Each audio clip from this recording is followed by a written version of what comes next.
வணக்கம் மக்களே. இன்னைக்கு நம்ம தளபதி சுற்றி 2 அதிரடியான நியூஸ் போய்கிட்டு இருக்கு. ஒன்று என்னன்னா, மலேசியால இருந்து வந்த ஷாக் நியூஸ். இன்னொன்று நம்ம சமத்துவ கிறிஸ்துமஸ் விழாவில் விஜய் அண்ணன் சொன்ன அந்த குட்டி ஸ்டோரி தான். தளபதியோட கடைசி படம் ஜனநாயகன் ஆடியோ லான்ச் வர சனிக்கிழமை மலேசியாவில் நடக்குது. ஆனால் இப்போ வந்திருக்கிற செய்தி என்னன்னா, மலேசிய அரசு விஜய் அவங்க அரசியல் பேசக்கூடாதுன்னு ஒரு கண்டிஷனை போட்டிருக்காங்களாமா. இதனால ரசிகர்கள் அப்செட்டாக இருந்தாலும் நம்ம அணி லோகேஷ் அட்லி கூட்டணியோட வரப்போற அந்த தளபதி திருவிழாக்காக மலேசியாவே இப்போ ஸ்தம்பிச்சு போயிருக்குன்னு தான் சொல்லணும்.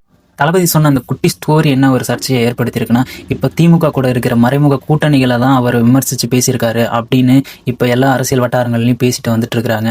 சொந்த சகோதரர்கள் குழி தோண்டினாலும் மீண்டும் வந்து நாட்டை ஆளுவார்னு விஜய் என்ன சொன்னது மறைமுக திமுக கூட்டணியை அட்டாக் பண்ற மாதிரி இருக்குன்னு அரசியல் விமர்சகர்கள் விவாதிக்கிறாங்க. 2026 தேர்தலுக்கு ஒரு மாஸ் மைனாரிட்டி அவுட்ரீச் தான் இந்த 3 சொல்லப்படுது. என்னதான் ஜனநாயகன் படம் வர ஜனவரி 9 ரிலீஸ் ஆக வெயிட் பண்ணிக்கிட்டு இருந்தாலும் இந்த சமயத்துல வந்து பூத் லெவல் வேலைகளை வேகப்படுத்த சொல்லியிருக்காராம் தளபதி. மலேசியாவில் ஆடியோ லான்ச் விஜய் அரசியல் பேசணும்னு நீங்க நினைக்கிறீங்களா? உங்க கருத்தை கமெண்ட்ல சொல்லிட்டு போங்க. தளபதி ஃபேன்ஸ் ஒரு லைக்கை போட்டுட்டு போங்க.